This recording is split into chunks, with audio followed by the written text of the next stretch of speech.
உங்களுக்காக நான் ஒரு சம்பவத்தை சொல்ல ஆசைப்படுகிறேன். ஒரு சகோதரன் போயிட்டு தேவதூதர்கிட்ட போய் முன்னாடி நின்னாருங்களாம். நின்னுட்டு போய் தேவதூதரை கேட்டாராம். தேவதூதரே, தேவதூதரே, பரலோகத்துல யார் இருக்கிறாங்க? எங்களுக்கு சொல்லுங்கன்னு சொல்லிட்டு. பெண்டிகாஸ்ட் சபை சார்ந்த கர்த்தருடைய பிள்ளைங்க இருக்காங்களா?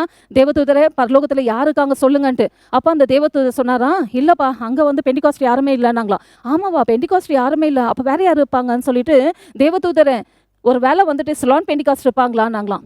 அப்ப அவங்க சொன்னாங்களாம், தேவதூதரு, சிலோன் பெண்டிகாஸ்ட் கூட இல்லைன்னாங்களாம். அப்போ வேற யார் இருப்பாங்கன்ட்டு, தேவதூதரே, ஒருவேளை சிஎஸ்ஐ சபையை சார்ந்தவங்க இருக்காங்களான்னுட்டு. அப்போ தேவதூதர் சொன்னாராம், சிஎஸ்ஐ சபையை சார்ந்தவங்க கூட இல்லைன்ட்டு. அப்போ வேற யார் இருப்பாங்கன்ட்டு, ரோமன் கேத்தலிக் சபையை சார்ந்தவங்க இருக்கிறாங்களான்னுட்டு. அப்போ அவங்களும் இல்லை. அப்போ யார் தான் தேவதூதரே பரலோகத்தில் இருக்கிறாங்க, இயேசுகிட்ட வாழ்றாங்க அப்படின்னு கேட்டாங்களாம். அப்போ தேவதூதர் சொன்னாராம், இந்த சபை பாகுபாடு எல்லாமே வந்து இந்த பூமியில தான், கர்த்தரிடத்துல கிடையாது. அந்த இடத்துல இயேசுவின் ரத்தத்தினால யாரெல்லாம் கழுவப்பட்டாங்களோ, இயேசுவுக்கு இந்த உலகத்துல யாரெல்லாம் தேவனுடைய பிள்ளைங்க என்று பிரதிபலிச்சு அவருக்காக வைராக்கியம் கொண்டு வாழ்ந்தாங்களோ, அவங்க தான் இந்த இடத்துல வந்து வாசம் பண்றாங்கன்னு சொன்னாங்களாம். அன்பான கர்த்தருடைய பிள்ளைங்களை, நீங்க இயேசுவின் ரத்தத்தினால கழுவப்பட்டிருக்கீங்களா? இயேசுவுக்குரிய குணங்கள் உங்களுக்குள்ளாக காணப்படுகிறதா? இயேசுவின் பிள்ளைகளாக இந்த பூமியில நீங்க வாழ்கிறீங்களா? நீங்க வாழ்ந்தீங்கன்னா அந்த இடத்தை நித்திய ஜீவனுக்கு என்று நீங்க விழித்து எழும்புவீங்க என்று வேதம் சொல்லுகிறது.